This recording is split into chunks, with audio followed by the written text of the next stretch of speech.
Икона моды Карл Лагерфельд стал известен во всем мире благодаря своему инновационному и характерному подходу к стилю. Карла называли силой природы, загадочным персонажем с оригинальным взглядом на моду и поп-культуру. В дополнение к тому, что он был креативным директором бренда, носящего его имя, Лагерфельд также являлся креативным руководителем модных домов Chanel и Fendi. Но с чего все началось? В этом выпуске люди, истории жизни которых хочется изучать. 10 величайших модельеров.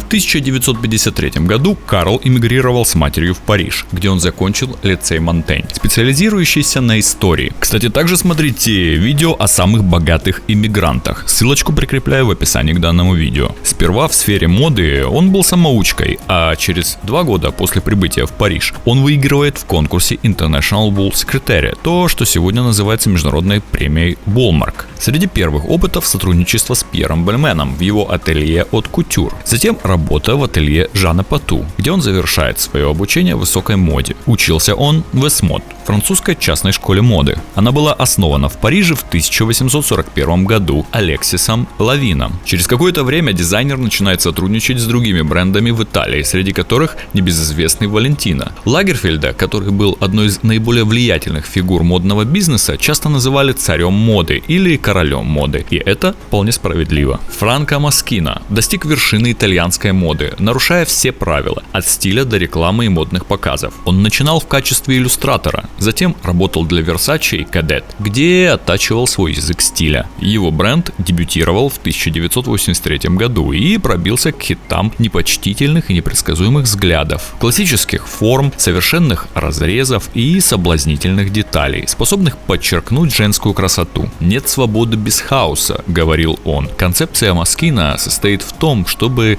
оставить самую полную свободу выбора тем, кто хочет стильно одеваться. Философия стиля Москино сводится к тому, чтобы носить в следующем и последующих годах то, что вы носили в прошлом, если вы в самом деле любите эту вещь. Франко Москино умер в сентябре 1994 года. Осенью 1999 года бренд Москино был приобретен группой AF и сегодня доверен творчеству американского модельера Джереми Скотта. Стефано Габбана взял Доминика Дольче под свое крыло, подталкивая его к модному ремеслу и объясняя ему процессы дизайна в индустрии моды. Через какое-то время Габбана создает с Дольче консалтинговую компанию в области дизайна. Сначала они работают отдельно, но позже, по совету бухгалтера, они начинают сотрудничать вместе, в том числе с целью снижения затрат и упрощения некоторых рабочих процедур. Таким образом, рождается название и бренд Dolce Gabbana, которое становится известным на весь мир. Осенью 1985 года модельеры демонстрируют свою первую коллекцию во время недели высокой моды в Милане. Так как денег на профессиональных моделей у них не было, они попросили поддержки у своих друзей. Их первая коллекция, Real Women, провалилась. Продажи довольно сильно разочаровали, до такой степени, что Стефано Габбана был вынужден отменить заказ ткани для своей второй коллекции. В 1986 году, однако, они создали еще одну коллекцию и открыли первый магазин, а в следующем году запустили линию трикотажных изделий. С этого момента карьера двух именитых дизайнеров начала развиваться куда быстрее. Как и Франко Москино, Доминика Дольче получил образование в Институто Марангони, международной школе моды с филиалами в самых престижных модных городах. В Милане, столице мировой моды.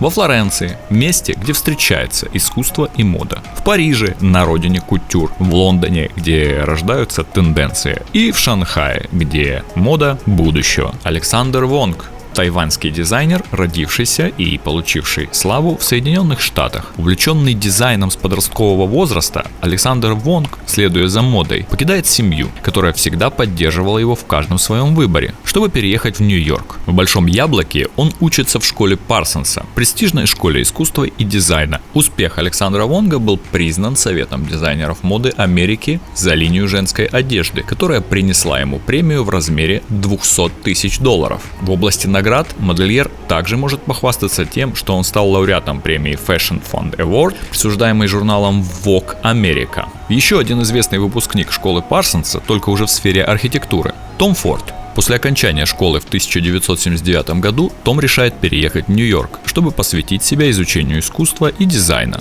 Именно здесь он становится постоянным посетителем знаменитой дискотеки «Студия 54», где знакомится с Энди Уорхолом, настоящим символом поп-арта. В это время он начинает вдохновляться все больше и больше, и после этого Том начинает делать различные эскизы для кофейных компаний, расположенных неподалеку от клуба, куда он ходил на дискотеки. После этого Том Форд переезжает в Париж, где проходит стажировку в пресс-службе Chloé. Спустя всего 2 года Том Форд был нанят Марком Джейкобсом в качестве директора по дизайну в компании Perry Ellis. Следующий в нашем списке — Кельвин Кляйн, американский дизайнер и предприниматель. Его имя также носит бренд его одежды, продаваемый его компанией Calvin Klein Incorporated, основанной в 1968 году. Calvin Klein, поняв, что мода — это его призвание, поступил в High School of Art and Design, но, не закончив учебу, ушел и в дальнейшем учился в Fashion Institute of Technology, где и получил диплом. В 1962 году начал сотрудничать в качестве стилиста с несколькими модными домами. В 1968 вместе с партнером создал собственный бренд, купив бренд Сичо Каприно в провинции Козенца. Кляйн — один из нескольких дизайнеров, выросших в еврейском иммигрантском сообществе Бронкса, наряду с Робертом Деннингом и Ральфом Лореном. Под крылом барона де Гюнсбурга, редактора моды, Кляйн прославился на нью-йоркской сцене моды еще до запуска своей первой коллекции джинсов. Спустя годы, выступая на интервью с Бьянкой Джаггер для журнала Interview Magazine, опубликованном вскоре после смерти барона, Кляйн сказал, что этот человек был одним из величайших вдохновителей, и для него было большой удачей узнать его. Знаменитый нынче на весь мир Майкл Корс провел свои подростковые годы, разрабатывая и продавая одежду в гараже своей матери. В 1977 году он поступил в Технологический институт моды в Нью-Йорке, где изучал дизайн одежды. После нескольких лет учебы, однако, он решает покинуть колледж, чтобы работать в Латарс, бутике со штаб-квартирой в Манхэттене. Выбор рискованный, но он сыграл значимую роль в судьбе дизайнера. Здесь он создает свою первую коллекцию и встречает Дона Мелла, фэшн-директора Bergdorf Goodman, и эта встреча буквально открывает ему путь к успеху. Однако непосредственное рождение бренда M&K относится к началу 80-х годов, а именно к 1981 году, когда дизайнер основал компанию и запустил свою первую линию женской одежды. 10 лет спустя, увы, бренд сталкивается с тяжелым кризисом, который приводит его к банкротству. В 1997 году Майкл Корс работает в качестве креативного директора и стилиста для Celine, знаменитого французского дома моды. В 2003 году он решил взять бразды правления бренда, который носит его имя, и возобновить его на рынке, что привело к отличным результатам. До сих пор многие вип-персоны выбирают одежду и аксессуары Майкл Корс, такие как Мишель Обама, Кэтрин Зета-Джонс, Гвинет Пэлтроу, Алиша Кейс и Кейт Хадсон. Кензо Такада добился международного успеха, объединив различные культуры в своих творениях и способствуя встрече японских традиций, западного стиля и уличного стиля. Кензо прибыл во Францию в 1965 году и 5 лет спустя основал свой бренд в кратчайшие сроки, производя женские, мужские, детские коллекции одежды, джинсы и аксессуары, а также парфюмерию. Помимо всего прочего, Кензо также создавал костюмы для театра. В возрасте 79 лет Кензо Такада был включен в число 10 самых высокооплачиваемых дизайнеров в 2018 году с предполагаемым доходом в $96 миллионов.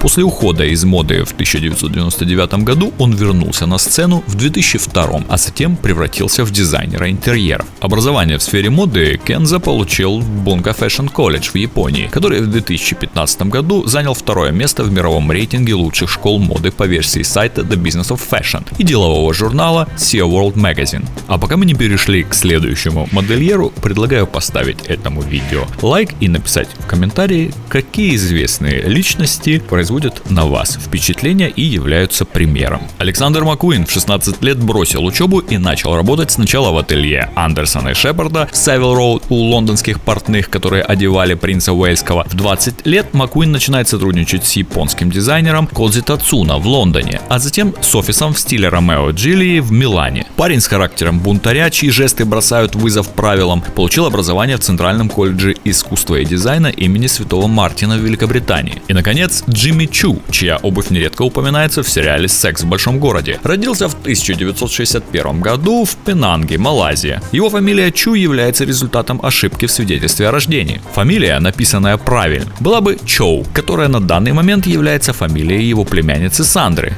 нынешнего креативного директора бренда. Родившись в семье производителей обуви, Джимми, по сути, уже нашел свой путь, который и ознаменовал его судьбу. Свои первые туфли Джимми разработал еще в 11 лет. Учился же Джимми в Лондоне в престижном колледже на Кордвейнера, или сапожника, который производит новую обувь из кожи. После окончания колледжа в 1983 году проходит всего 3 года, и Джимми в свои 25 лет уже имеет свой первый прорыв. Модельер открывает свою первую мастерскую обуви в старой, заброшенной больнице в районе восточной части Лондона. 2 года спустя он уже знаменитость. Леди Ди, которую Джимми Чу называет своей музой, чувствуя огромный талант молодого стилиста, предпочитает носить пару его туфель. Vogue посвящает ему 8 страниц. Его обувь становится востребована во всем мире, а упоминания о ней появляются в фильмах о моде. Если вам понравилось данное видео, не забудьте поставить ему лайк. Это помогает в развитии нашему каналу. Также пишите в комментариях, об истории каких профессий вам хотелось бы услышать и о каких знаменитых людях вам интересно знать.